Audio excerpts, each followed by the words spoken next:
The rusted gate of Millbrook Farm creaked in the October wind as 17-year-old Maya clutched her swollen belly and stumbled through the darkness. 3 days of running from St. Catherine's Orphanage had left her exhausted, hungry, and desperate. The baby kicked hard against her ribs, as if sensing her fear. But as Maya approached the supposedly abandoned farmhouse, warm light flickered in the windows. Voices drifted across the yard, young voices laughing and talking like a real family. She crept closer, peering through cracked glass to see something impossible: a dozen teenagers, all around her age, preparing dinner together in a kitchen that glowed with makeshift warmth. What Maya didn't know was that she carried more than just a baby. Hidden in her orphanage file was a secret that powerful people would kill to keep buried. A secret about who her parents really were and why she'd been abandoned. The farm wasn't just a refuge for runaways. It was a sanctuary for kids whose very existence threatened those in power. But had Maya found salvation, or had she just led danger straight to the only family these kids had ever known? Before we jump back in, tell us where you're tuning in from, and if this story touches you, make sure you're subscribed, because tomorrow I've saved something extra special for you. Maya pressed herself against the weathered siding, her heart hammering as she watched the scene unfold through the window. A girl with purple-streaked hair stirred something in a massive pot, while a lanky boy with multiple piercings chopped vegetables. They moved with an easy rhythm, like they'd been doing this together for years. The smell of soup wafted through the cracked window frame, making Maya's empty stomach clench painfully. She hadn't eaten anything substantial since stealing a granola bar from a gas station yesterday. Her legs trembled with exhaustion, threatening to give out beneath her. A sudden movement caught her eye. A boy about her own age had appeared at another window, staring directly at her. Maya's breath caught. She pressed herself flatter against the wall, but it was too late. He'd seen her. The boy disappeared from the window, and Maya heard urgent whispers from inside. Panic flooded through her. She had to run. These kids might seem harmless, but what if they called the police? What if they sent her back to St. Catherine's? She turned to flee, but her foot caught on a loose board. Maya tumbled forward, crying out as she hit the ground hard. Pain shot through her side, and the baby kicked frantically, as if protesting the rough landing. The farmhouse door burst open, spilling yellow light across the yard. Several teenagers rushed out, led by the boy who'd spotted her. Up close, Maya could see he was tall and lean, with kind eyes and dark hair that fell across his forehead. "Hey, it's okay," he said, approaching slowly with his hands raised, like she was a frightened animal. "We're not going to hurt you." Maya struggled to sit up, wrapping her arms protectively around her belly. "Please don't call anyone," she whispered. "I can't go back there." The girl with purple hair knelt beside her, offering a gentle smile. "Back where?" "And honey, when's the last time you ate something?" "I'm fine," Maya lied, though her voice shook with exhaustion. "You're about as far from fine as a person can get," said another voice. A girl emerged from the group, older than the others, maybe 19, with short, cropped blonde hair and intelligent grey eyes that seemed to see everything. "I'm Sam. This is my place. Well, all of ours, really. Your place?" Maya looked up at the run-down farmhouse with its patched roof and boarded windows. "But I thought it was abandoned." Sam's smile was knowing. "That's what we want people to think. Helps keep the wrong kind of attention away." She studied Maya's face carefully. "St. Catherine's, right? We've had others from there." Maya's eyes widened. "How did you—" "The look," said the purple-haired girl softly. "We all have it for a while after we get out. I'm Zoe, by the way. I ran from a group home in Portland 6 months ago." "Marcus," said the boy who'd first seen her, offering his hand to help her up. "Foster family number 7 was the charm for me. Decided I was better off on my own." As Maya let him pull her to her feet, she looked around at the faces surrounding her. Each one carried the same guarded wariness she recognized in herself, the look of kids who'd learned too young that adults couldn't be trusted. "How many of you are there?" she asked. 14, counting you if you want to stay," Sam said. "We've got rules, but they're fair. Everyone contributes what they can. Everyone gets fed. And most importantly, nobody gets sent back where they came from unless they choose to go. Maya felt tears prick her eyes.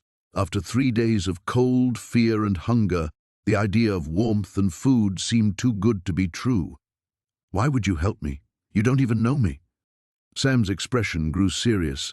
"Because someone helped me once when I needed it most, and because something tells me you've got nowhere else to go." The baby kicked again, gentler this time, and Maya made her decision. The rusted gate stood slightly ajar, its hinges groaning in the wind like some dying animal. Maya pressed her palm against the cold metal, feeling the flakes of rust scratch against her skin. Beyond the fence, overgrown fields stretched toward a cluster of weathered buildings that looked like they'd been forgotten by time itself.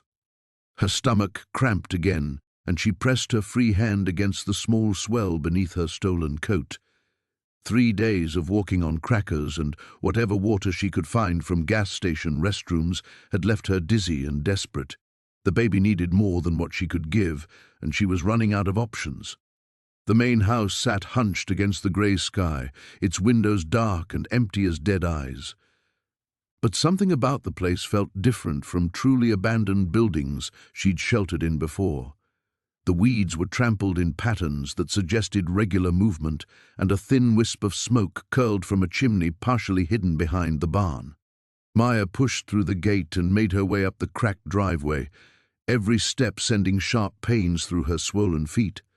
She'd lost feeling in her toes hours ago, and the November wind cut through her thin jacket like it was made of paper. Behind her she could still hear the distant rumble of the highway, but here the world felt muffled and separate. A cat darted across her path, sleek and well-fed enough to make her pause. Abandoned places didn't usually harbor healthy animals. She followed its movement with her eyes and caught sight of something that made her heart skip. A vegetable garden, brown with winter but clearly tended, with neat rows and careful borders. The front door of the house hung slightly open, darkness yawning beyond. Maya hesitated, remembering all the lectures about stranger danger that had meant nothing when the real danger came from the people supposed to protect her. But the alternative was another night in the cold, and she wasn't sure she could survive that. She knocked, the sound echoing hollowly. When no answer came, she pushed the door wider and stepped inside. The interior surprised her.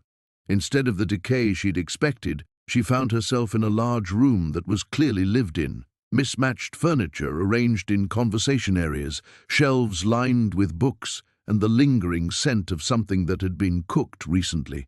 Not just heated up, actually cooked, with care and attention. "You lost, honey?" Maya spun around, her heart hammering. A girl about her own age stood in what looked like a kitchen doorway, wiping her hands on a dish towel. She had dark skin and kind eyes, but there was something watchful in her posture that Maya recognized.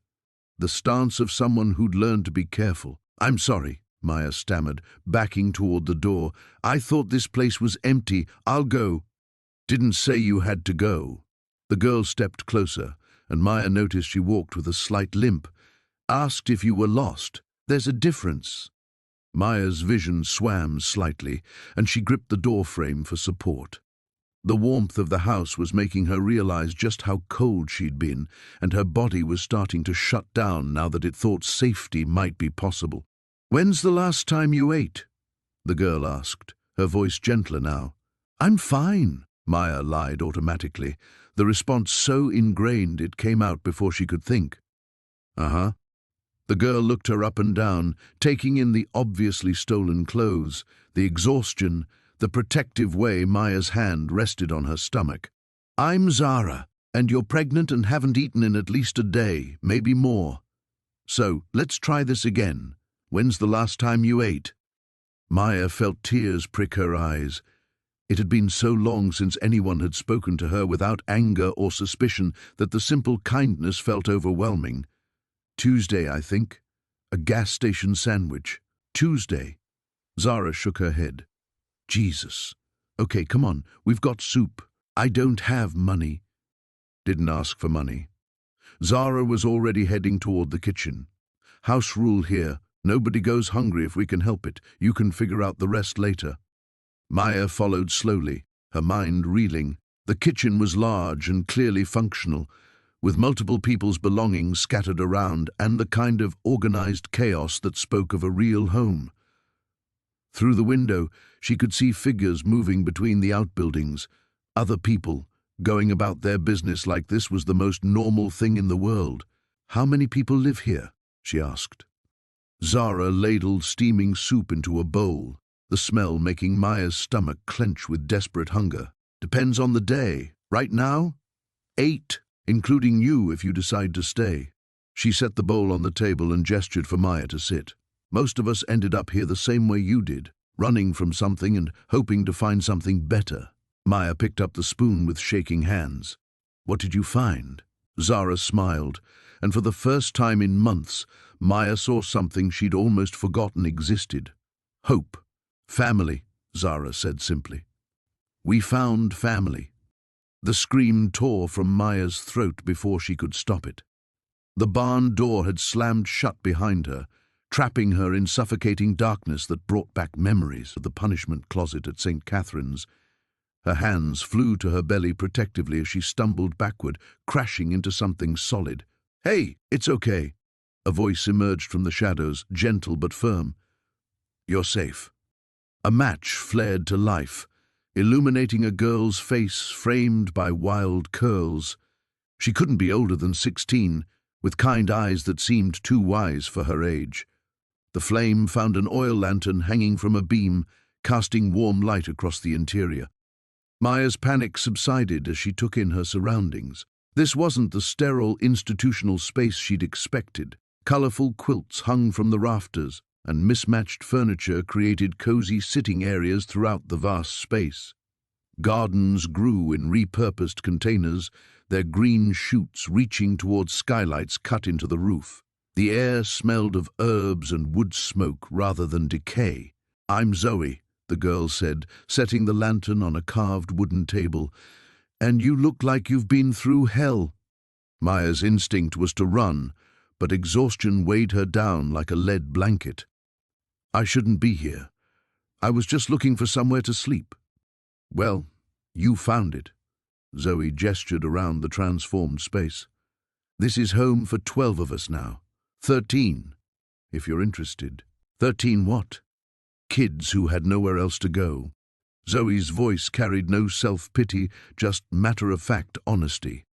Some aged out of foster care, some ran from bad situations, some just fell through the cracks. We all ended up here somehow. As if summoned by their conversation, other faces began appearing from alcoves and lofts Maya hadn't noticed. A boy with intricate braids emerged from behind a curtained area, wiping grease from his hands. Twin girls who looked about 14 peeked down from a platform built into the rafters. An older teenager with arms like tree trunks climbed down a ladder, his expression guarded but not hostile. "Marcus found this place 3 years ago," Zoe continued, nodding toward the muscular boy. "Just an abandoned farm with a condemned house and a falling-down barn. But he saw something the rest of the world missed." Marcus stepped forward, his voice deep and measured. "My grandmother always said broken things aren't worthless. They're just waiting for someone to see their potential." His eyes met Maya's. "Same goes for people." Maya felt tears threatening and blinked them back. "I can't stay. There are people looking for me." "There are people looking for most of us," said one of the twins from above. "That's why we stick together." Zoe touched Maya's arm gently. "When's the last time you ate something?" The question hit Maya like a physical blow. She couldn't remember. Everything since leaving St. Catherine's had been about moving, hiding, surviving. The constant gnawing in her stomach had become background noise. "Thought so." Zoe disappeared behind a partition and returned with a bowl of soup that smelled like heaven. "Vegetable barley. We grow most of it ourselves." Maya accepted the bowl with shaking hands, too hungry to maintain her guard. The first spoonful was so good it almost made her cry. Real food, made with care, not the institutional slop she'd endured for years. "How do you manage all this?" she asked between spoonfuls. "I mean, legally." Marcus laughed, but there was no humor in it. We don't exist officially. That's the only way it works. We've all learned to be invisible when we need to be. The nearest neighbor is 5 miles away, added the boy with braids, who'd introduced himself as Finn. And they think this place has been empty for years. We keep it looking that way from the outside. We're not just surviving here, Zoe said, settling beside Maya. We're building something. A real family, chosen instead of assigned. The word family hit Maya harder than expected. She'd given up on that concept years ago, had trained herself not to want what seemed impossible. But looking around at these kids who'd somehow created warmth and belonging from nothing, she felt a dangerous flutter of hope. "What's your story?" Marcus asked, his tone making it clear she could share as much or as little as she wanted. Maya's hand moved instinctively to her belly, still barely showing but growing every day. "It's complicated. All the best stories are," Zoe said simply. Outside, wind rustled through trees Maya couldn't see, and somewhere in the distance, an owl called into the darkness. For the first time in months, Maya felt something she'd almost forgotten existed, the possibility of safety. The screaming woke Maya before dawn. She bolted upright on the narrow cot, her heart hammering as the sound echoed through the dormitory walls. For a disorienting moment, she thought she was back at St. Catherine's, listening to another girl receive Sister Margaret's correction. But the scream came again, followed by urgent voices and running footsteps that didn't match the measured cruelty she'd grown accustomed to.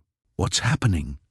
whispered Jade from the next bed, her small frame trembling beneath a thin blanket. Maya pressed her ear to the cold wall. The voices were clearer now, panic laced through hushed tones. She caught fragments, bleeding, too early, get Dr. Chen. "Someone's in trouble," Maya murmured, sliding her feet to the floor. The concrete was like ice against her bare soles. The dormitory door creaked open, spilling yellow light across the rows of sleeping girls. A figure appeared in silhouette, tall, authoritative. Maya's blood turned to water. Sister Margaret. "All girls remain in bed." The woman's voice cut through the darkness like a blade. "Anyone found wandering the halls will face severe consequences." Maya pulled her knees to her chest, wrapping her arms around her growing belly. 3 months along now, though she'd managed to hide it beneath loose clothing and careful posturing. How much longer before they noticed? Before she became the source of those desperate screams? The door slammed shut, but sleep wouldn't return. Maya lay staring at the ceiling, counting water stains and planning. She'd been at St. Catherine's for 2 years, ever since her grandmother died and left her with nowhere else to go. 2 years of watching girls disappear in the night, some aging out, others simply vanishing without explanation. The pregnant ones always vanished. When morning came with its ritual bell, Maya moved through breakfast like a sleepwalker. Watery oatmeal, stale bread, silence enforced by Sister Margaret's watchful eyes, but whispers travelled anyway, passed between girls like contraband. "It was Emma," Jade breathed while they stood in line for morning assignments. Sophie heard her talking to Mrs. Hendricks about feeling sick. Maya's stomach clenched. Emma was 17, quiet, always reading when she thought no one was watching. Maya had noticed her growing careful with her posture lately, the way she held her books against her chest. "Where is she now?"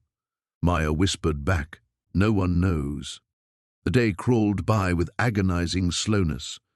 Maya was assigned to kitchen duty, scrubbing pots while her mind raced. Every few hours, she'd catch glimpses of staff members moving with unusual urgency. Hushed phone calls, locked doors, conversations that stopped when girls walked by. It was during afternoon chores that Maya saw the van. She was cleaning windows in the main hallway when the white vehicle pulled up to the side entrance. No markings, no identification. 2 men in dark clothing emerged and disappeared inside the building. 20 minutes later, they returned carrying what looked like a stretcher covered in sheets. Maya pressed closer to the glass, her breath fogging the window. For just a moment, As they loaded their cargo, a pale hand slipped from beneath the covering. Emma's silver bracelet, the one she never took off, caught the afternoon light. "Step away from the window." Maya spun around to find Sister Margaret standing directly behind her, close enough that Maya could smell her sour breath and see the network of broken blood vessels across her nose. "I was just cleaning." "You were observing things that don't concern you." Sister Margaret's pale eyes narrowed. "A dangerous habit for a girl in your position." The words hit like a physical blow. Maya's hand instinctively moved toward her stomach before she caught herself, but it was too late. Sister Margaret's gaze followed the gesture, and something cold and calculating passed across her features. "Report to my office after dinner," the woman said softly. "We need to discuss your future here at St. Catherine's." Maya's legs nearly buckled. She managed a nod, not trusting her voice, and watched Sister Margaret glide away with predatory grace. The rest of the afternoon passed in a blur of terror and desperate planning. Maya had always known this day would come, but she'd hoped for more time. Time to save money, to plan properly, to figure out where she could go.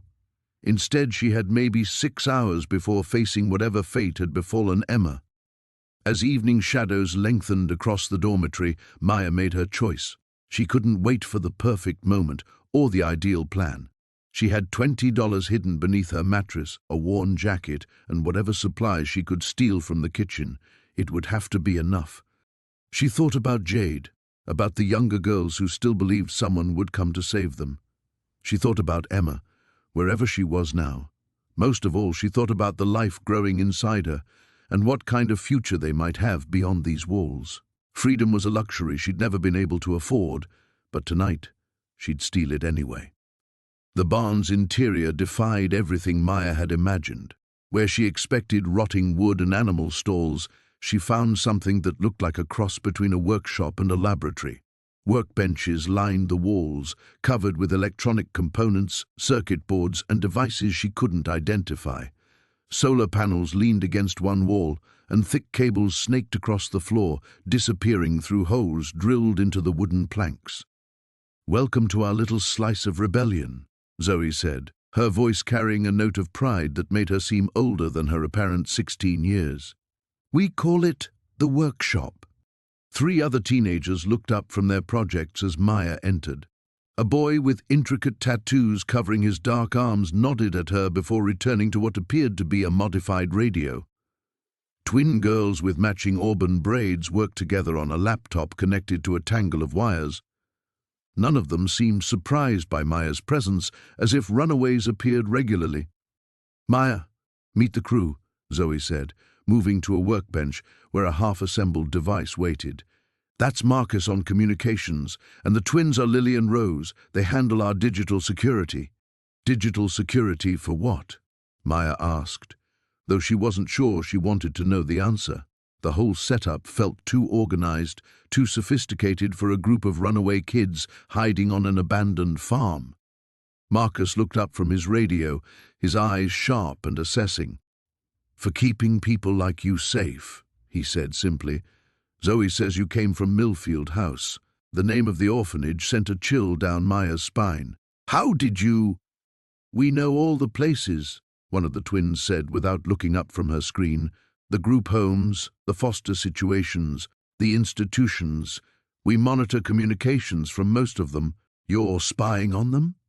Maya's hand instinctively moved to her stomach, a protective gesture that was becoming habit. "We're watching for kids who need help," Zoe corrected. "Kids like you, who run in the middle of the night with nothing but the clothes on their backs."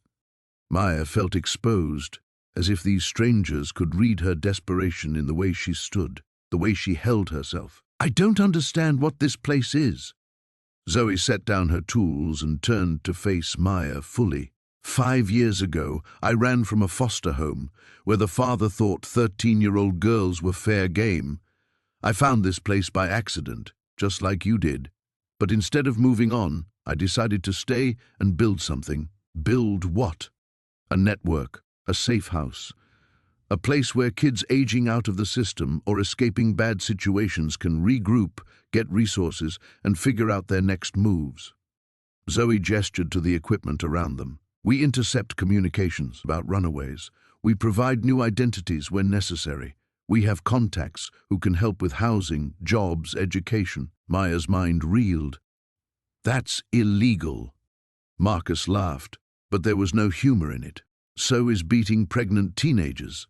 So is letting kids fall through the cracks because nobody wants to deal with their problems. We don't force anyone to stay, Zoe added quickly, seeing the alarm in Maya's eyes. Most people pass through in a week or two once they have what they need to start fresh, but some stick around to help others. Like all of you? Like all of us, Zoe confirmed. Marcus came from a group home in Chicago. The twins were in the system in Detroit before they found us. We all had reasons to run, and we all decided that hiding wasn't enough. We wanted to fight back. Maya looked around the barn again, seeing it with new understanding. The organization, the technology, the quiet confidence of these teenagers, they had built something remarkable, something that probably saved lives. What do you need from me? She asked. Nothing, Zoe said. We give you a safe place to sleep, food to eat, and time to decide what comes next. If you want to help while you're here, great. If you just want to rest and recover, that's fine too. One of the twins looked up suddenly, her face tense. Zoe, we've got a problem. The atmosphere in the barn shifted immediately. Zoe moved to the twins' workstation, leaning over their laptop screen. Maya watched her expression darken as she read whatever was displayed there. What is it? Marcus asked, his radio forgotten. Millfield House filed a missing person report on Maya 3 hours ago, the twin said. But it's not going through normal channels. Zoe's jaw tightened. They're using private channels, reaching out to their connected contacts directly. What does that mean? Maya asked, though the fear in everyone's voices already provided the answer. It means they really want you back, Zoe said grimly. And they're not planning to wait for the police to find you. Maya felt the walls of the barn pressing in around her. She had thought she was free, that she had found safety, but her past was already reaching out with grasping fingers, threatening to drag her back into the nightmare she had fled.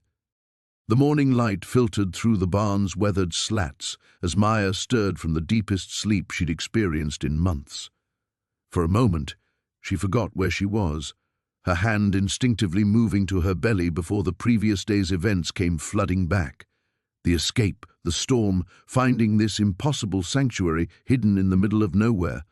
She sat up slowly on the makeshift bed someone had prepared for her, noting the clean blankets and the small plate of food left nearby. Her stomach growled audibly as she reached for what appeared to be fresh bread and preserved fruit. The bread was still warm.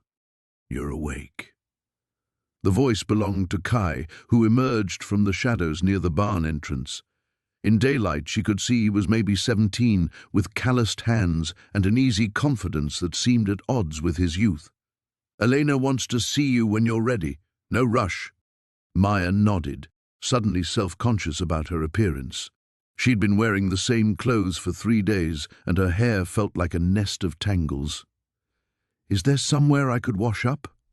Of course. Kai gestured toward the barn's back exit. There's a pump house about 50 yards that way. Clean towels on the shelf. Take your time. The kindness in his voice almost brought tears to her eyes. At Riverside, basic hygiene had been treated like a privilege to be earned, not a given right. Here, this stranger was offering her dignity without question. 20 minutes later, feeling marginally human again, Maya followed Kai through what she was beginning to understand was a carefully orchestrated community. Gardens stretched in organized rows between buildings, tended by teenagers who looked up and offered shy smiles as she passed. Near what had once been a farmhouse, a girl with intricate braids was teaching 2 younger kids how to read using books that looked well-loved but carefully maintained. Elena emerged from the farmhouse as they approached, her presence immediately commanding attention despite her small stature. Up close, Maya could see the silver threading through Elena's dark hair and the laugh lines around her eyes. though something in her expression suggested she'd seen more than her share of hardship. "How are you feeling?" Elena asked, gesturing for Maya to join her on the porch steps. "Better." Confused, but better. Maya settled beside her, noting how Elena's eyes swept the compound with the watchful attention of someone accustomed to protecting others. "This place, how long have you all been here?" "I've been here 8 years. The farm itself has been our sanctuary for 6. Elena's voice carried a weight of history. "The others come and go as they need to. Some stay a few weeks, some never leave. We don't ask questions about what people are running from unless they want to share." Maya felt a knot of tension ease in her chest. "And you just help people?" "We help each other," Elena corrected gently. "That's how this works. Everyone contributes what they can when they can. Right now you need care and safety. Later, if you choose to stay, you'll find ways to give back. It's not charity, Maya, it's family." The word hit Maya like a physical blow. Family. She'd given up on that concept years ago, had convinced herself she didn't need it. But sitting here, watching teenagers work together with the easy cooperation of people who genuinely cared about each other's well-being, she felt something crack open in her chest. "What? Someone comes looking for me?" The question slipped out before she could stop it, her hand moving protectively to her stomach. Elena's expression hardened slightly. Who would be looking? Maya hesitated, then found herself explaining about Riverside, about the director's threats, about the baby and the impossible choice she'd been facing. Elena listened without interruption, her face growing darker with each detail. "Marcus Reeves," Elena said finally, and Maya's blood went cold at the recognition in her voice. "You know him?" "Our paths have crossed." Elena's tone was carefully neutral, but Maya caught the flash of something dangerous in her eyes. "Let's just say Riverside's reputation extends beyond its official records. You're not the first young person to find their way here after escaping that place." The implications of that statement sent a chill down Maya's spine. "What does that mean for me? For the baby?" Elena turned to face her fully, and Maya saw something fierce and protective in her expression. "It means you're safe here as long as you want to be. But Maya, you need to understand that safety sometimes requires difficult choices. Reeves doesn't give up easily on what he considers his property." Maya's hand tightened over her belly. "I won't go back." "Good." Elena stood, brushing dust from her jeans. "Then we'd better make sure you don't have to. Come on, let me show you how we really keep this place running. If you're going to be family, you might as well understand what you're joining." The morning sun cast long shadows across the farm as Maya helped Ezra gather eggs from the henhouse. 3 days had passed since her arrival, and the simple rhythm of daily tasks was beginning to feel less foreign. The chickens clucked softly around her feet, and she marveled at how different this felt from the rigid schedules and harsh fluorescent lights of Riverside. "You're getting the hang of it," Ezra said, watching her gently coax a particularly stubborn hen from her nest. "Rosie there doesn't trust easily, but she's warming up to you." Maya smiled, cradling the warm egg in her palm. "I never thought I'd like this kind of work. At the orphanage we had chores, but they felt like punishment. This feels like purpose," Ezra suggested. "Yeah, like I'm actually contributing to something that matters." They walked back toward the main house, their basket full of fresh eggs. Through the kitchen window, Maya could see Sage preparing breakfast, her movements efficient and practiced. The smell of baking bread drifted on the morning air, making Maya's stomach growl. "Ezra," Maya said, hesitating, "can I ask you something?" He paused, setting down his basket. "Of course. How long have you been here? I mean, what made you stay?" His expression grew thoughtful. "I've been here almost 4 years now. Came when I was 15. He rolled up his sleeve, revealing a faded scar that ran from his wrist to his elbow. "Foster Dad had a temper and a broken beer bottle. Sage found me trying to sleep in their old storm cellar during a thunderstorm." Maya's breath caught. "Sorry." "Don't be. That night was the best thing that ever happened to me, even if I didn't know it then. He picked up his basket again. What about you? What are you running from? The question hung in the air between them. Maya had been dreading this moment, knowing it would come eventually. The others had been patient, giving her space, but she could see the curiosity in their eyes.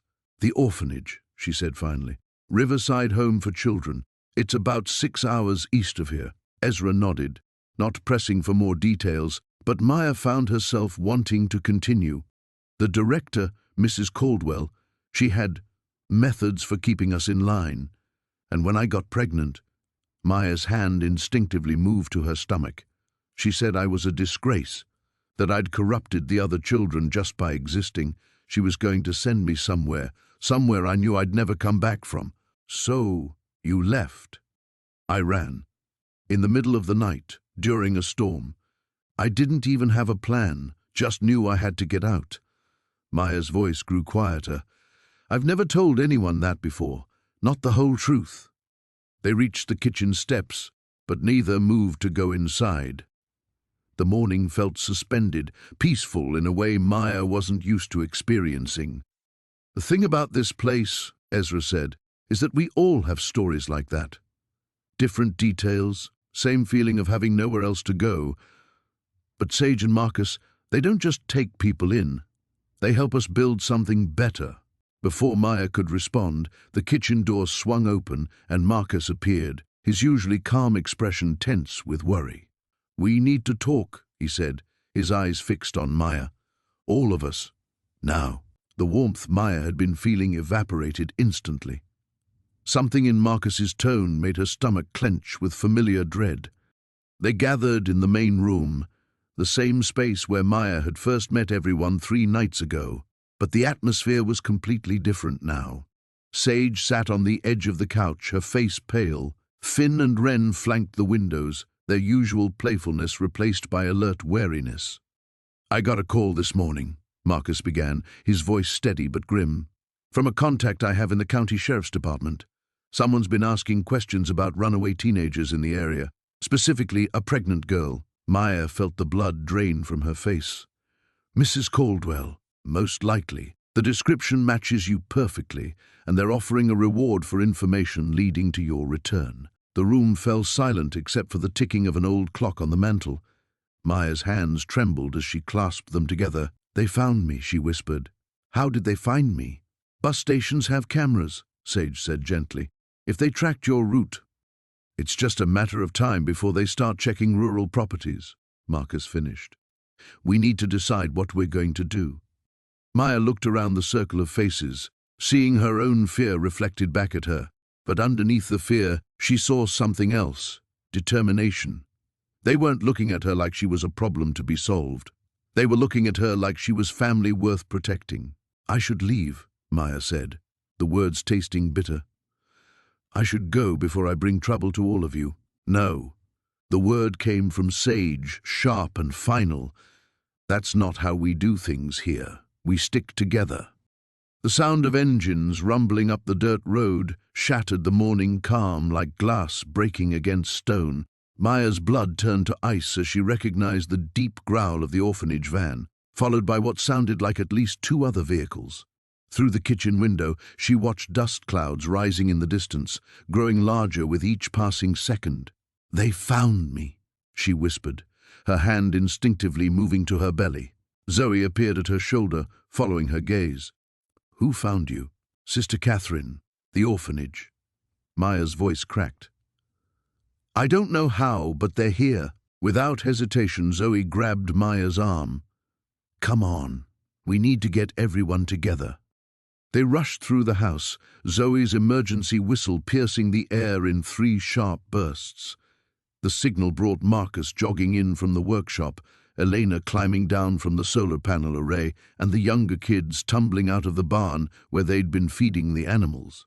What's wrong? Marcus asked, but the approaching engine noise answered his question before anyone could speak. Maya's people are coming, Zoe said grimly. How long do we have? Maya peered around the porch post. 3 vehicles now, definitely. Maybe 4 minutes before they reach the main house. Not long. You all need to hide. If they only see me, maybe. Absolutely not, Elena cut her off firmly. We don't abandon family. But I'm not really, Maya started. Like hell you're not, Marcus said. Nobody gets left behind. That's the rule. Zoe was already in crisis mode, her mind clearly racing through options. Okay, listen carefully. Maya, you're going to meet them at the edge of the property line. Keep them talking, keep them focused on you. The rest of us scatter to predetermined positions. Predetermined positions? Maya asked. We've drilled for this, Elena explained quickly. Not specifically this, but unwanted visitors, social workers, police, anyone who might try to break us up. The vehicles were closer now. Maya could make out the familiar burgundy of the orphanage van, followed by what looked like a county sheriff's car and an unmarked sedan. Her stomach dropped. Sister Catherine hadn't just brought backup, she'd brought official backup. There's a sheriff, Maya said. This isn't just the orphanage coming for me. This is legal. Zoe's jaw tightened. Doesn't matter, same plan. Maya, can you stall them for 10 minutes? I can try, but... No trying. You can do this. Zoe gripped her shoulders. Tell them whatever you need to tell them to buy us time. Lie, cry, faint if you have to. Just keep them occupied. What are you planning? Trust me, Zoe said. And somehow, despite everything, Maya found that she did. The group scattered with practiced efficiency. Elena and the younger kids disappeared into the barn through a back entrance Maya hadn't even known existed. Marcus jogged toward the workshop but veered off into the tall grass beyond it, becoming invisible within seconds. Zoe headed for the house, calling over her shoulder, "Remember, 10 minutes!" Maya walked down the dirt road on unsteady legs, her heart hammering against her ribs. The vehicles were close enough now that she could see Sister Catherine's stern silhouette in the passenger seat of the van. The sight of that familiar figure, the woman who had controlled every aspect of her life for years, made Maya's chest tighten with old fears. But something was different now. The fear was still there, but underneath it burned something new. Anger, not just at Sister Catherine, but at the thought of these people disrupting the peace her new family had built, at the idea of being dragged away from the first place that had ever felt like home. The van pulled to a stop about 20 feet from her, followed by the other vehicles. Sister Catherine emerged first, her grey habit billowing in the morning breeze. She looked exactly the same, severe face, calculating eyes, mouth set in a permanent line of disapproval. "Maya Chen," Sister Catherine said, her voice carrying the authority of someone accustomed to absolute obedience. "You've caused quite a lot of trouble."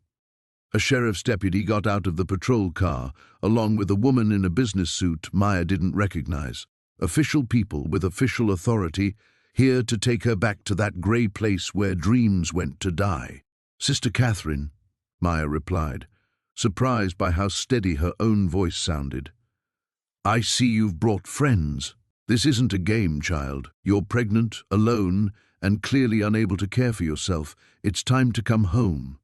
Maya almost laughed at the word home. The orphanage had never been home. It had been a prison with crosses on the walls. Home was behind her now, hidden but not gone. Home was worth fighting for.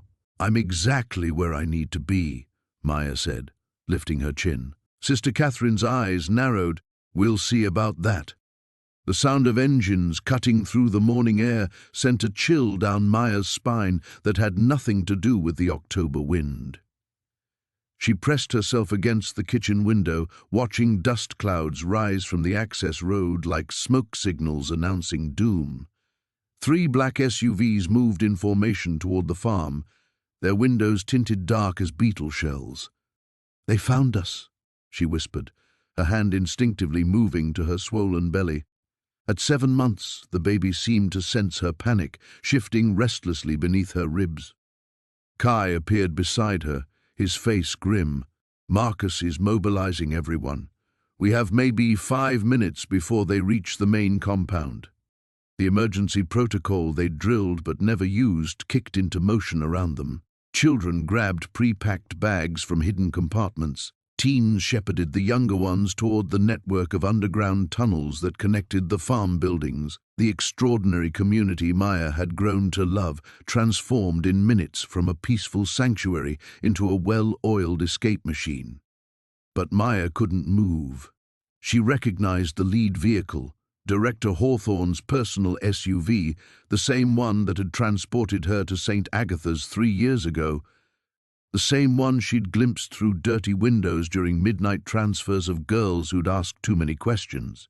"Maya, come on!" Kai grabbed her arm, but she pulled away.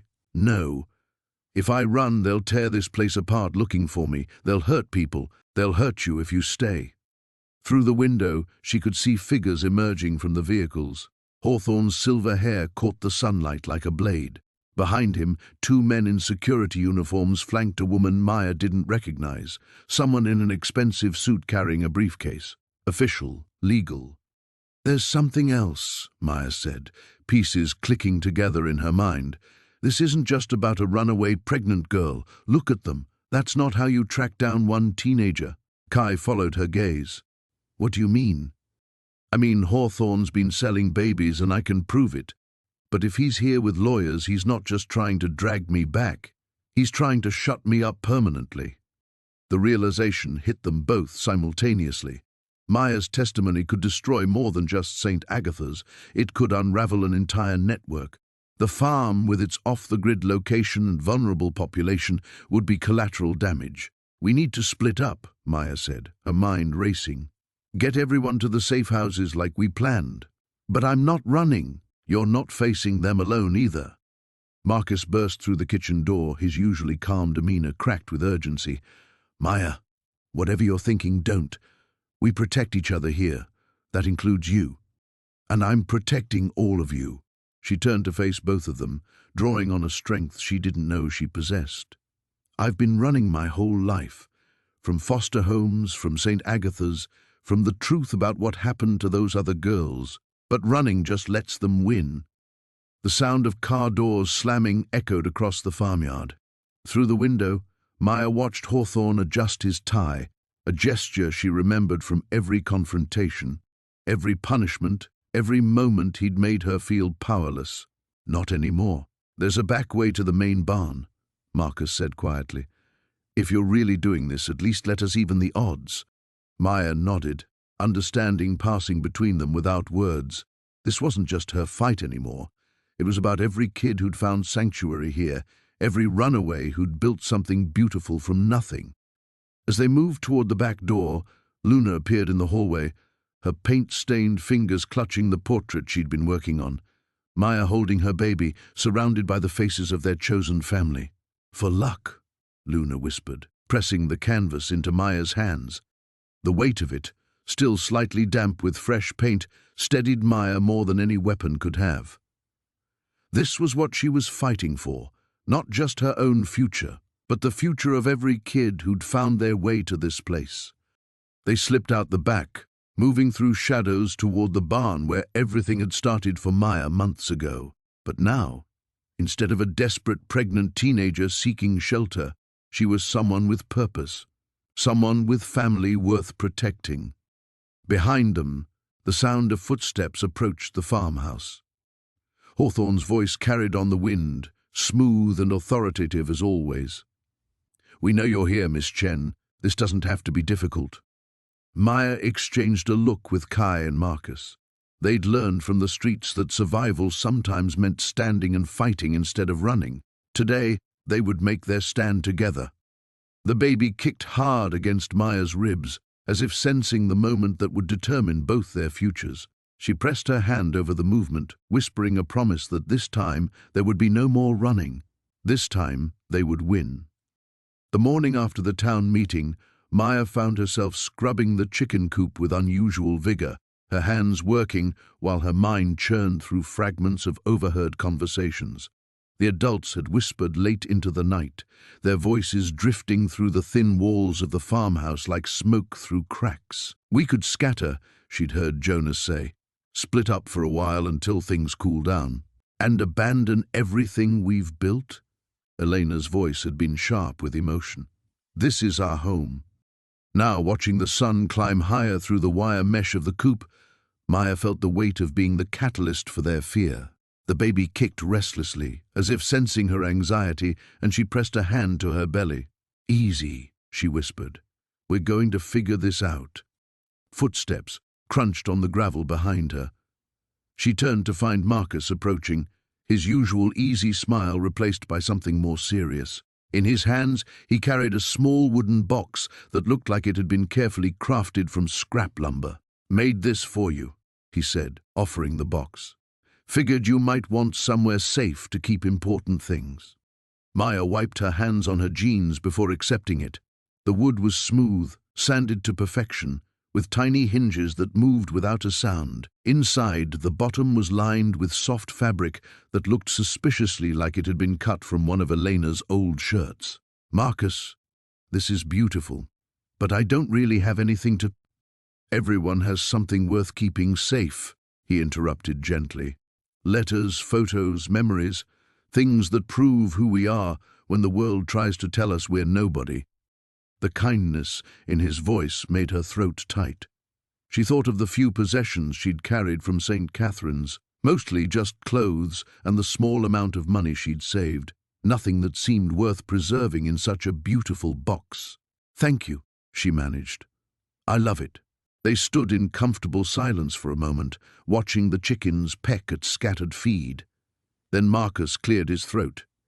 "There's something else. Jonas wants to talk to everyone after lunch about our options." He paused, studying her face. "About whether you should stay." The words hit her like cold water. "Oh." "He's not trying to hurt you," Marcus added quickly. "He's just scared. We all are. This place, these people, it's all we have. And if Sister Margaret finds us—" He didn't need to finish. Maya had seen enough at St. Catherine's to know what institutions could do to people who didn't fit their neat categories. A pregnant teenager was one thing, but a whole community of runaways. That would bring attention none of them could afford. "I understand," she said, and meant it. "I've been thinking the same thing." "Have you?" Marcus looked surprised.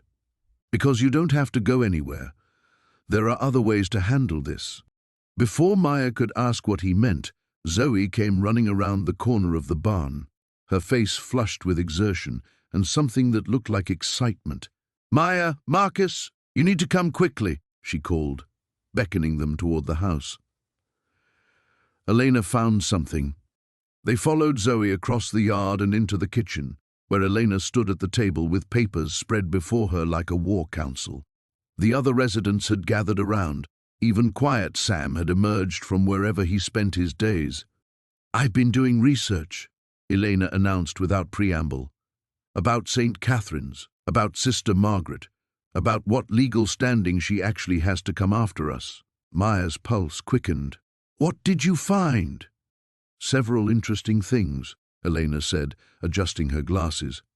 "First, St. Catherine's has been cited multiple times by the state for various violations. Nothing that shut them down, but enough to establish a pattern of problems." She pulled out a printed document.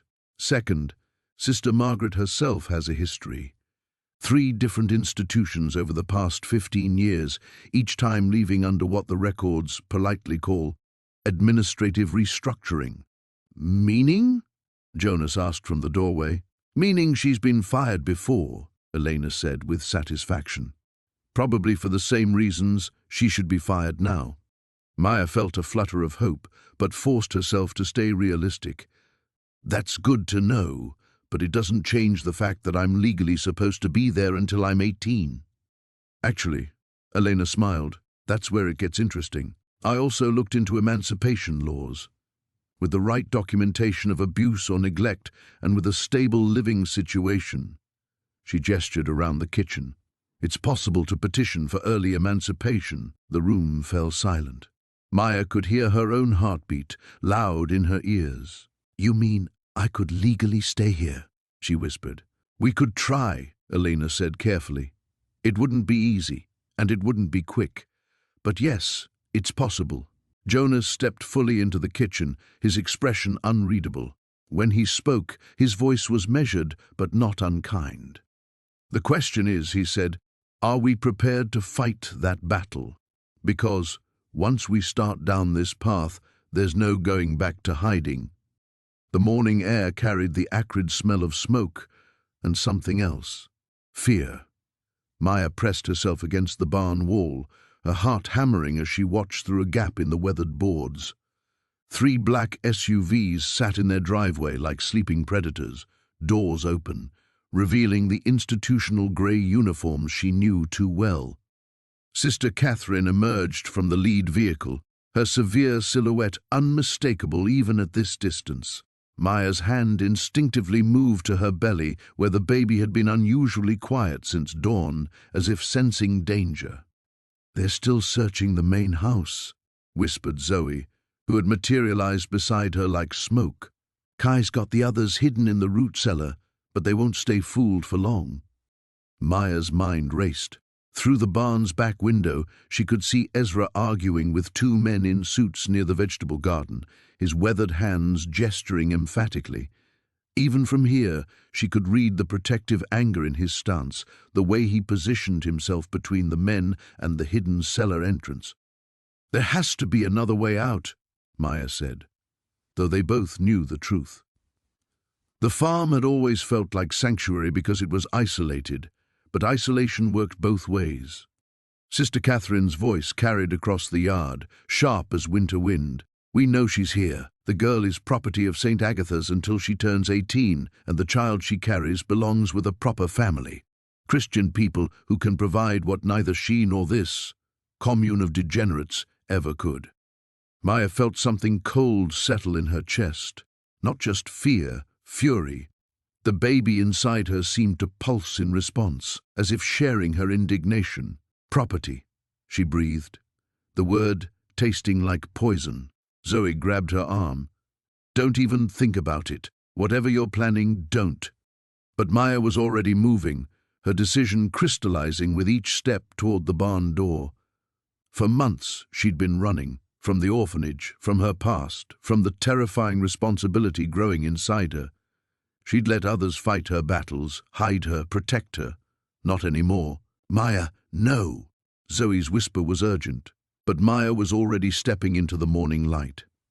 The conversation by the garden stopped abruptly.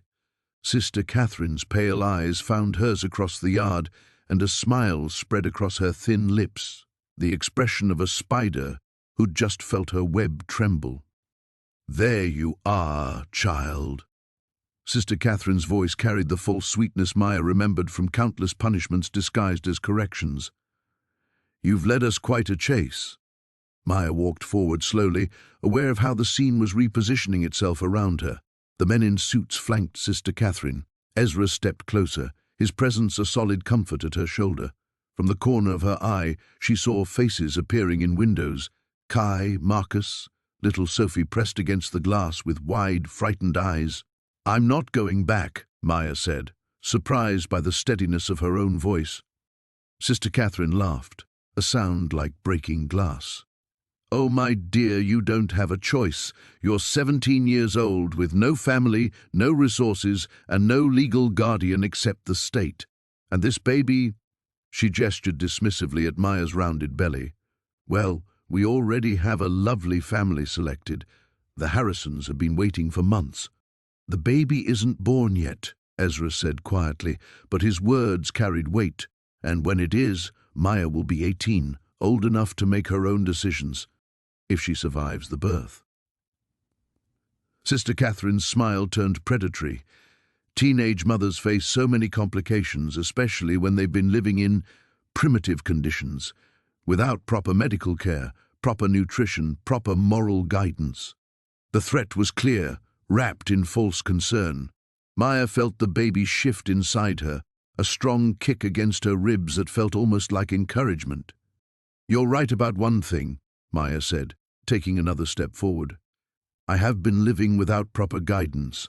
I've been making my own decisions, taking care of myself, helping build something real, something that doesn't require breaking people to make them fit." She could feel strength flowing into her voice, months of love and acceptance from her chosen family lending her courage. "And you know what I've learned? I'm not property. My baby isn't property, and you don't get to decide our future." Sister Catherine's expression hardened. "Sergeant Morrison," she said to one of the men, "please escort Miss Chen to the vehicle. Use restraints if necessary." The uniformed man stepped forward, but Maya didn't back down. Behind her, she heard the barn door creak open, then another. The sound of footsteps on gravel. One by one, her family emerged from their hiding places. Kai, still limping from his infected wound, but standing tall. Marcus with paint-stained fingers and fierce loyalty in his eyes. Even little Sophie, clutching her rescued kitten. They formed a loose circle around Maya, not threatening, just present, united. Maya smiled, feeling the baby's strong kick once more. "I guess you'll have to go through all of us."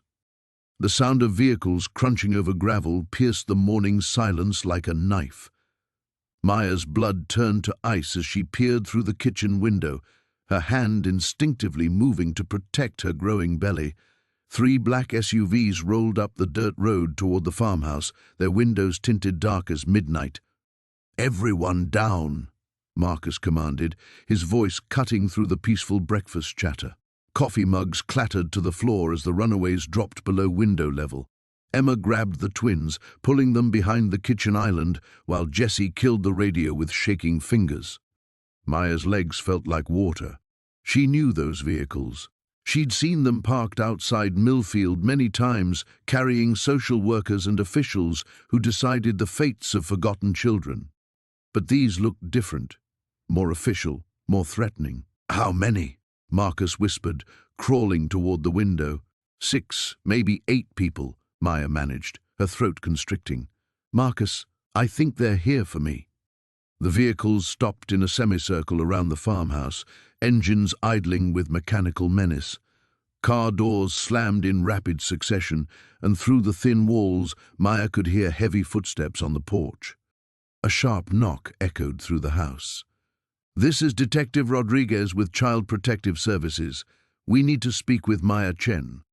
Maya's heart hammered against her ribs. Rodriguez, she remembered that name from the police report about her escape, the detective who'd questioned the other girls at Millfield, who'd been hunting for her trail ever since.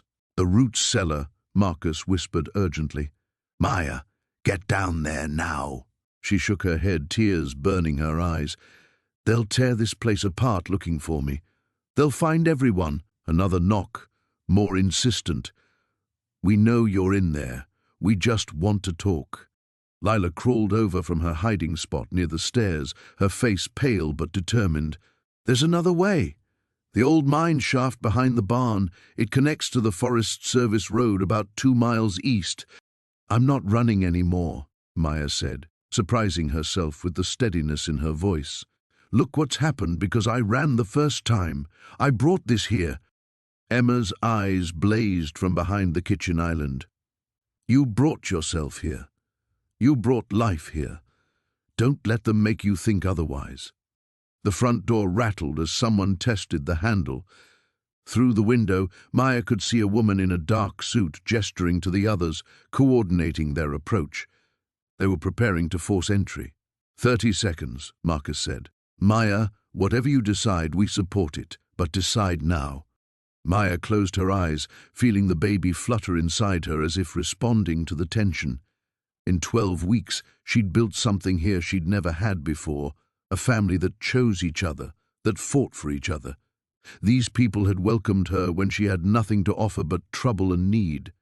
The memory of David's cruel hands flashed through her mind, followed immediately by the image of Emma teaching her to preserve vegetables, of Jessie showing her how to repair the chicken coop, of the twins falling asleep against her during story time. 2 different versions of family, 2 different futures. "I have an idea," she whispered, crawling toward the back door. "Keep them busy for 5 minutes." Before anyone could protest, Maya slipped outside, moving as quietly as her pregnant body would allow. She circled wide around the barn, staying low behind the equipment and hay bales. Her plan was insane, but it might be the only way to protect what they'd built here. The old communications radio in the barn crackled to life as she reached it. Maya, had watched Marcus use it dozens of times to coordinate with other communities, other groups of runaways who'd found ways to survive. Her fingers trembled as she switched to the emergency frequency. "This is Sanctuary Farm," she whispered into the microphone. "We have a code red situation. Multiple officials on site. Request immediate assistance." Static answered her, then a voice. "Sanctuary, this is Phoenix House. We copy. What's your status?" "They're here for one of ours. We need witnesses, advocates, anyone who can help. 10 minutes out. Hold position." Maya switched off the radio and crept back toward the house. Through the kitchen window, she could see Marcus at the front door, talking calmly to the officials, buying time with bureaucratic questions about warrants and jurisdiction. She slipped back inside as Detective Rodriguez was saying, "We have reason to believe Maya Chen is in danger. Her former guardian has filed a missing persons report." "David Thornfield filed a report?" Maya stepped into view, her chin raised despite her trembling hands. "The same David Thornfield who—" "Maya, don't," Marcus warned. But Maya had spent too many nights afraid, too many years letting others control her story. "Who put bruises on my arms and threatened my baby? That David Thornfield?" Detective Rodriguez's expression shifted, professional mask slipping slightly. Behind her, Maya heard the distant sound of more vehicles approaching. Phoenix House keeping their promise. The next few minutes would determine everything. The sound of vehicles on gravel sent ice through Maya's veins. She pressed herself against the kitchen window, watching 3 black SUVs roll up the dirt road in perfect formation. Behind them came the familiar white van from Riverside, the same one that had transported her to countless failed placements.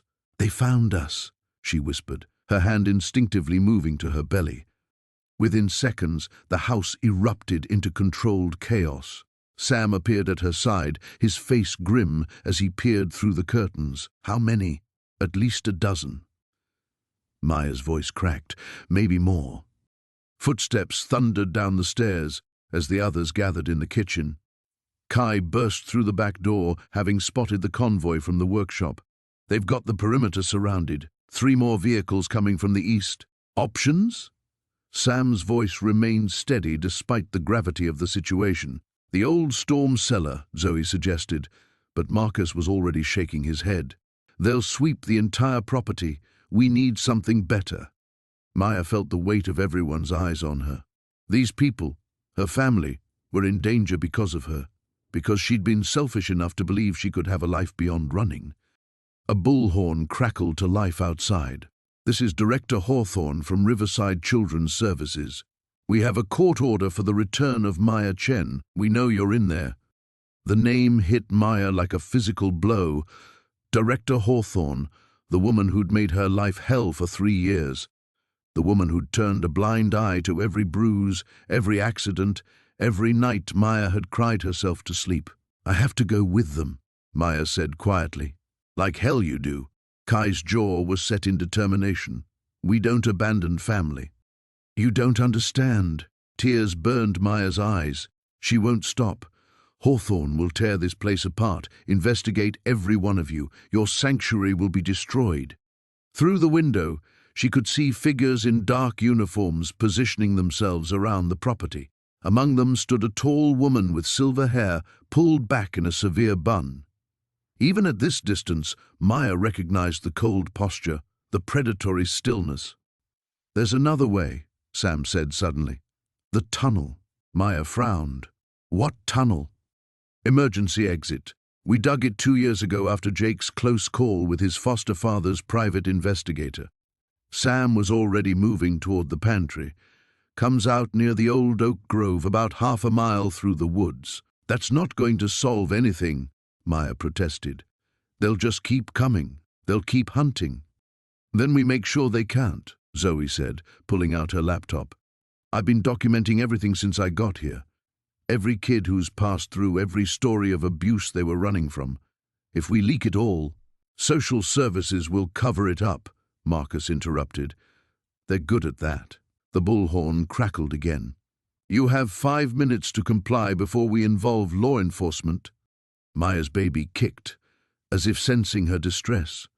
She closed her eyes, thinking of the ultrasound photos tucked safely in her journal upstairs, of the future she'd dared to imagine, raising her child here, surrounded by love instead of fear. "What if I made a deal with her?" Maya said slowly. "Absolutely not." Sam's voice was sharp. "We protect our own." "But what if it wasn't just about me?" Maya's mind was racing now. "Hawthorne wants to keep her secrets buried. What if we offered her something bigger than one runaway pregnant girl?" She turned to Zoe. "How much evidence do we actually have? Not just stories. Real evidence?" Zoe's fingers flew across her keyboard. "Medical records I hacked from 3 different hospitals. Financial records showing budget allocations that never reached the kids. Email chains between administrators. It's enough to bring down the entire regional network." "Then here's what we do," Maya said, surprised by the steadiness in her own voice. "We give Hawthorne a choice. She can take me back and face a massive leak that exposes everything, or she can walk away and the evidence disappears." "Maya." "No." Kai stepped forward. "You're talking about blackmail. If it goes wrong." "If it goes wrong, I'm no worse off than I was before I found this place." She looked around at the faces of the people who'd become her family. "But if it works, all of us stay safe, the farm stays protected, and maybe other kids get a chance to find something better too." Outside, car doors slammed with military precision.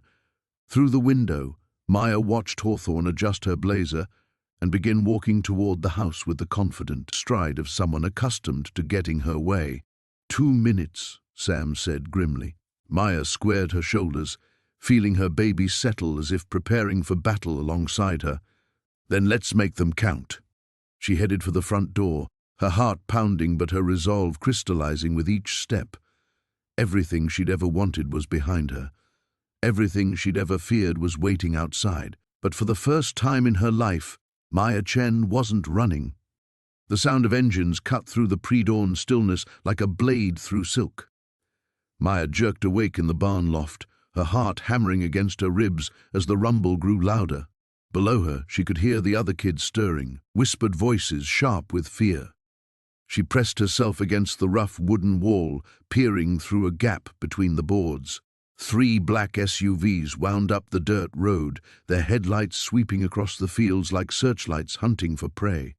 Her blood turned to ice. She'd seen those vehicles before, parked outside the riverside home for girls when social workers came to collect runaways. "Maya." Finn's voice was barely a breath beside her. He'd climbed up without her noticing, moving with the silent grace that came from years of avoiding detection. "We need to go. Now." But she couldn't move. Couldn't breathe.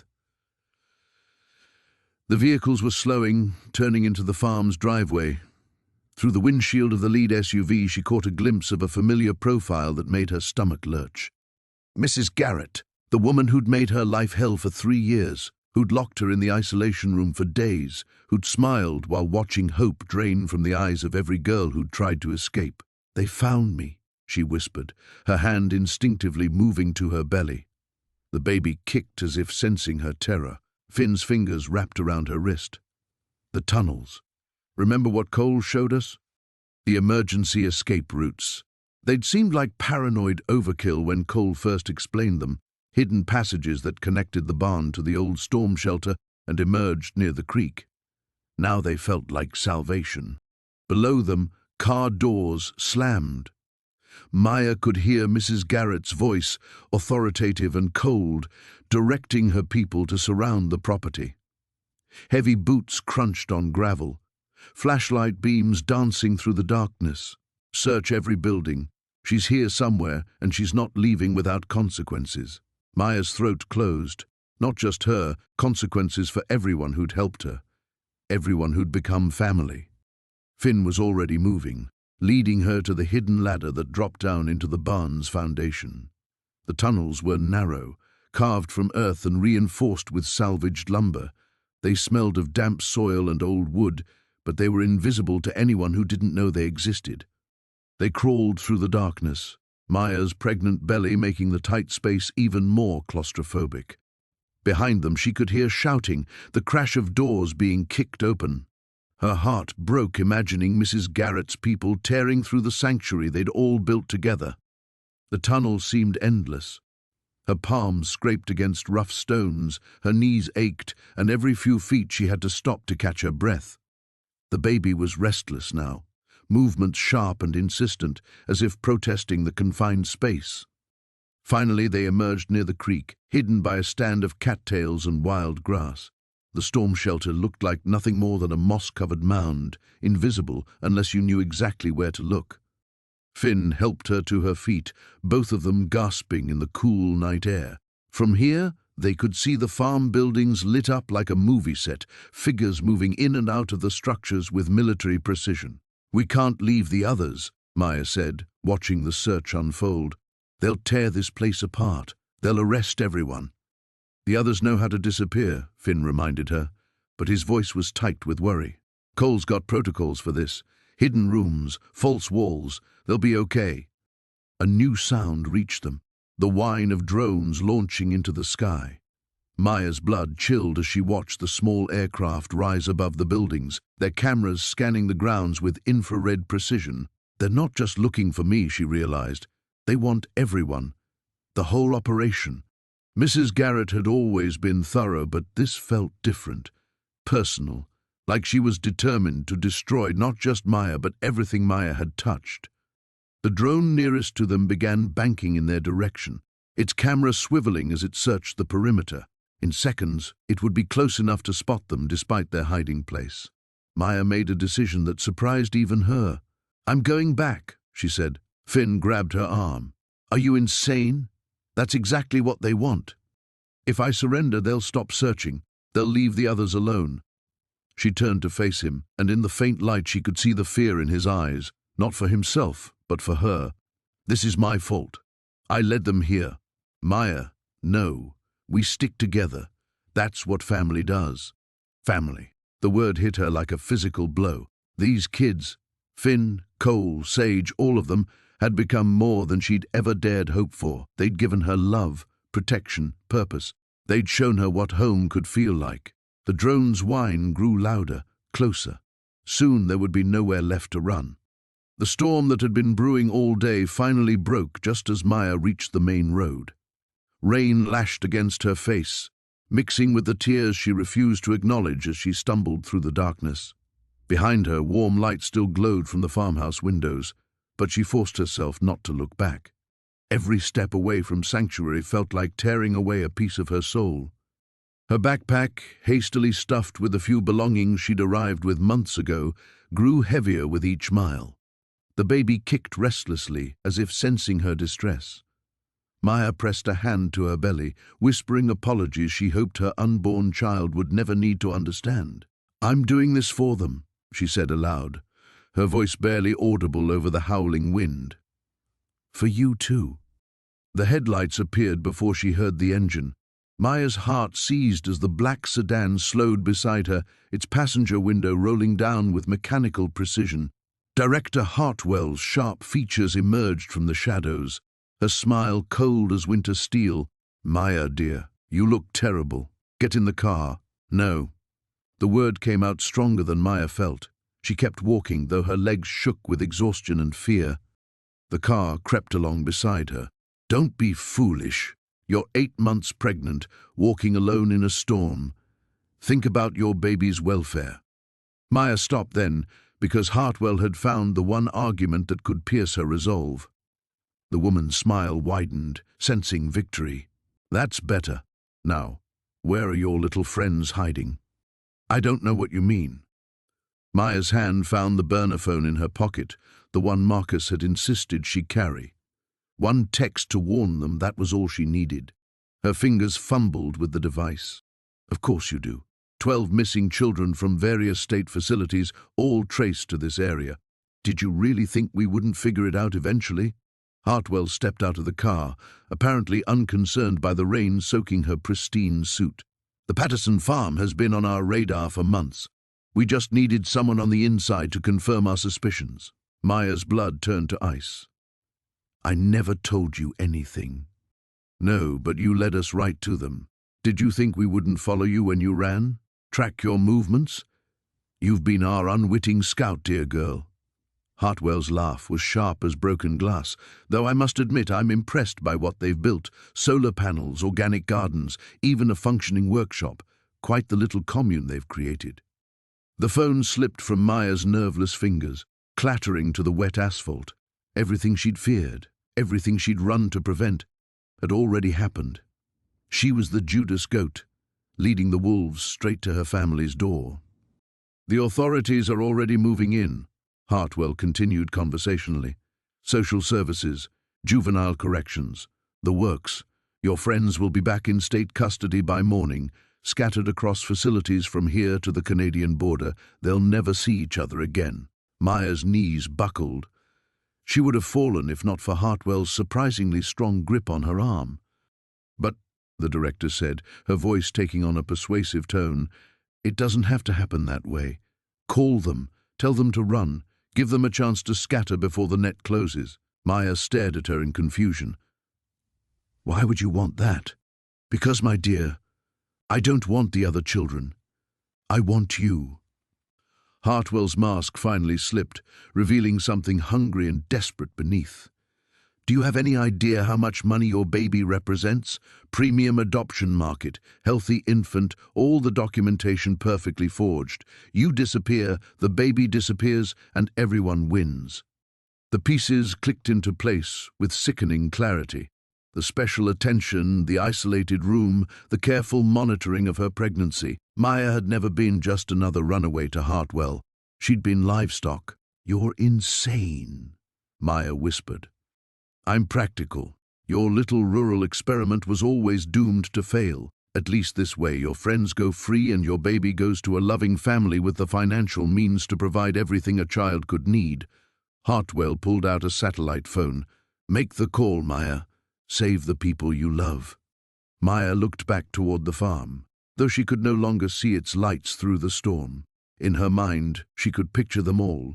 Marcus teaching Zoe to code, Sam tending his seedlings in the greenhouse, Luna reading stories to the younger kids, Elena planning improvements to their solar array, her family, her home, her heart. The baby kicked hard, a sharp reminder of the life depending on her choices. Maya closed her eyes, feeling the weight of impossible decisions crushing down on her shoulders. Then, through the rain and wind, she heard something that made her blood surge with hope. The distant rumble of motorcycle engines, growing louder by the second. Hartwell heard it too, her confident smile faltering for the first time. Maya smiled back, fierce and wild as the storm around them. You made one mistake. What's that? You assumed they'd let me go alone. The sound of vehicles crunching over gravel shattered the pre-dawn silence. Maya's eyes snapped open, her hand instinctively moving to her swollen belly as adrenaline flooded her system. Through the thin curtains of her cabin window, she could see headlights sweeping across the compound, like searchlights hunting prey. Maya! Kai's voice cracked through the darkness as he burst through her door. They're here. We have maybe 2 minutes before they reach the main house. She was already moving, muscle memory from years of midnight inspections at the orphanage taking over. Her emergency bag had been packed for weeks, sitting by her bed like a faithful sentinel. As she grabbed it, her fingers brushed against the ultrasound photo taped to her nightstand, the first picture of her daughter. She stuffed it into her jacket pocket. Outside, chaos erupted in controlled whispers. The runaways moved like shadows, executing the evacuation plan they'd drilled countless times but never hoped to use. Marcus appeared at Maya's elbow, his usually cheerful face grim in the moonlight.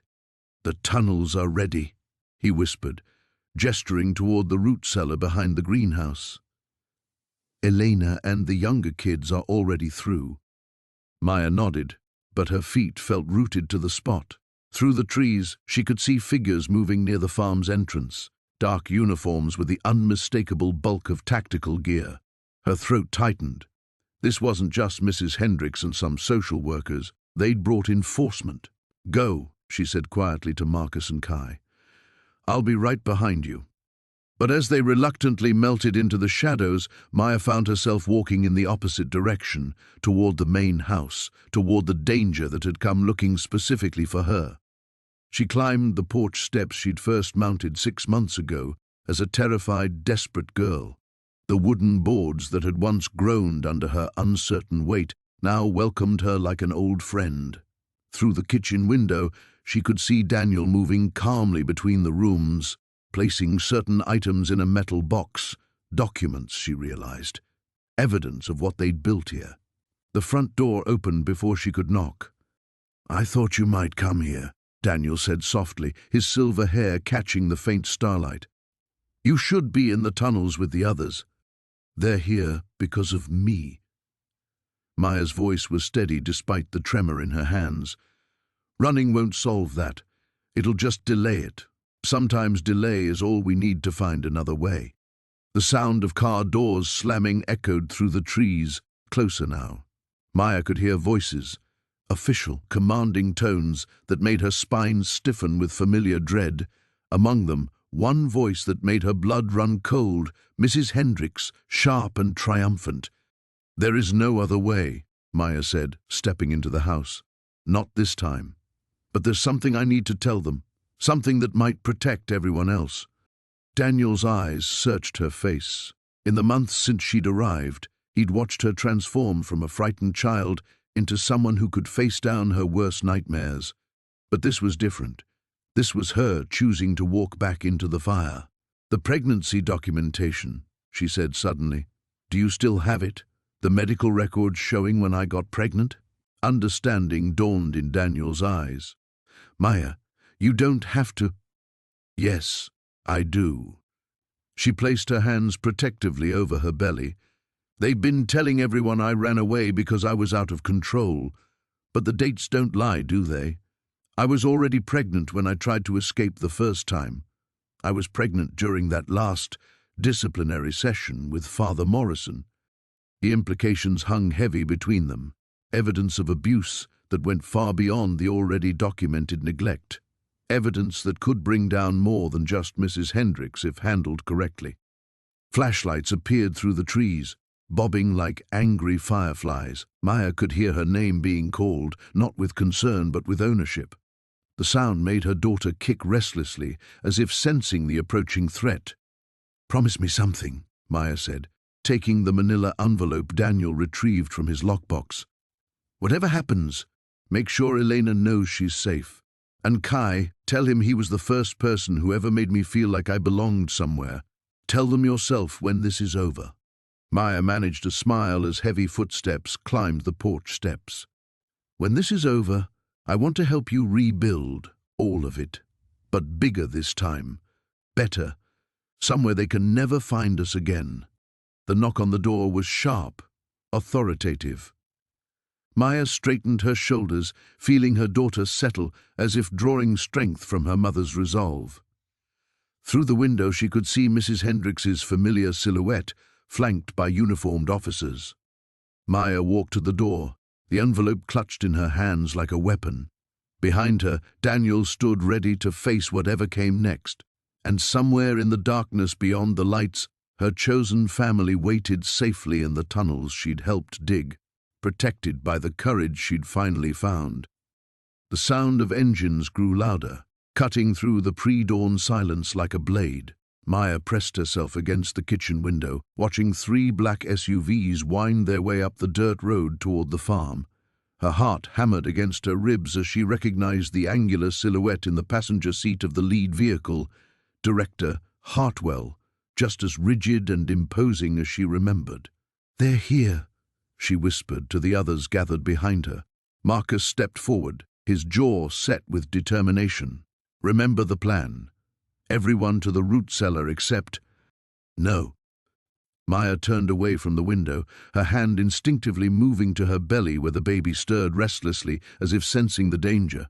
"I won't let you all hide because of me. This is my fight." "Maya, we've been through this," Sarah said, her voice tight with worry. "You don't have to face them alone anymore." The vehicles pulled to a stop in the courtyard, doors slamming shut with military precision. Through the window, Maya counted 8 figures in dark uniforms, more than she'd expected. Hartwell had brought backup, which meant he wasn't taking any chances this time. "Listen to me," Maya said quickly, gathering her makeshift family around her. "Everything we've built here, everything you've created, it's bigger than just me. If something happens, if they take me back, promise me you won't let this place die." "Nothing's going to happen," Eli said fiercely, but his hands shook as he clutched a baseball bat. A sharp knock echoed through the farmhouse, authoritative and demanding. Maya closed her eyes for a moment, drawing strength from the weight of her friend's presence behind her. She thought of the past months, the garden they'd planted together, the walls they'd repaired, the trust they'd built brick by brick. This place had saved her in ways she'd never imagined possible. She walked to the door and opened it before anyone could stop her. Director Hartwell stood on the porch, his cold grey eyes scanning her from head to toe, lingering on her visibly pregnant form. Behind him, uniformed officers spread out across the yard like a dark tide. "Maya Chen," he said, his voice carrying the same condescending authority she remembered. "You've caused quite a bit of trouble. It's time to come home." "This is my home," she replied, surprised by the steadiness in her own voice. Hartwell's thin lips curved into something that wasn't quite a smile. "You're 17 years old and pregnant. You belong in an institution where you can receive proper care and supervision. This fantasy you've been living ends now. She's not going anywhere." Maya turned to see Marcus stepping up beside her, followed by Sarah, Eli, and the others. They formed a protective barrier around her, their faces set with unwavering resolve. "And you are?" Hartwell's eyes narrowed as he studied Marcus. "Someone who actually cares about her well-being," Marcus replied evenly. "Unlike the people who let her be beaten and neglected under your watch." For the first time, something flickered across Hartwell's composed expression. "I don't know what lies she's told you, but Maya is disturbed. She has a history of violence and delusional behavior. These people are harboring a dangerous runaway." "The only dangerous thing here is you," Sarah stepped forward, her artistic hands clenched into fists. "We know what really happens at your facility. The isolation rooms, the disciplinary measures, the way you break kids down until they're too scared to fight back." Maya felt a surge of warmth, despite the dire situation. They weren't just protecting her. They were standing up to the system that had failed all of them. This was what family looked like. Hartwell gestured to his officers, who began moving closer to the porch. "You have 30 seconds to hand her over voluntarily, or we'll take her by force, and anyone who interferes will be arrested for obstruction." "Wait," Maya said, her mind racing. She looked at each of her friends' faces, memorizing them, then turned back to Hartwell. "I'll come with you, but I have conditions." "You're hardly in a position to negotiate," Hartwell said, but he raised a hand to halt his officer's advance. "I am if you want this to end quietly," Maya replied. "No news coverage, no questions about how a pregnant teenager managed to survive on her own for months while your people couldn't find her. I'll come back, but you leave my friends alone. Completely. No investigations, no harassment, no welfare checks. They've done nothing wrong." Hartwell studied her for a long moment. Maya could see him calculating, weighing his options. Bad publicity was the one thing institutions like his couldn't afford. "And if I agree?" he asked. Maya felt the baby kick, as if protesting her decision. "But some sacrifices were worth making for the people you loved." "Then we do this the easy way," she said. "Give me 5 minutes to get my things."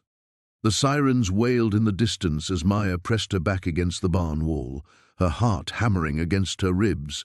Through the slats she could see the flashing red and blue lights cutting through the dawn mist. 3 police cars had already surrounded the main house, and more were coming down the dirt road. "Maya!" Jessie's voice carried across the yard, sharp with urgency. "They're asking for you specifically."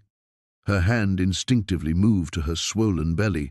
7 months now, and the baby kicked as if sensing her fear. Director Hawthorne had found them.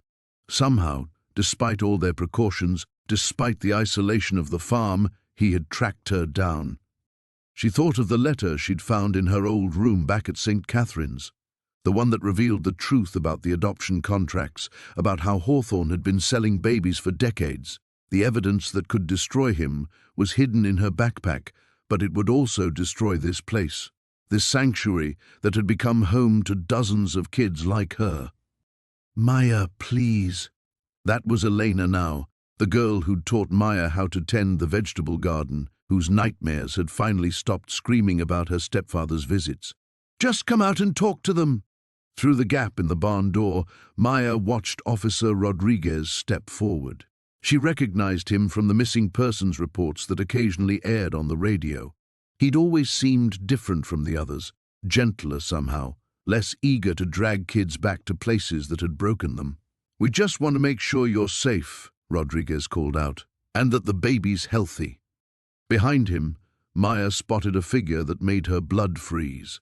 Director Hawthorne stood beside a black sedan, his thin frame imposing even at a distance. His cold eyes swept the farm with the calculating gaze of a predator who'd finally cornered his prey. The barn door creaked as someone slipped inside.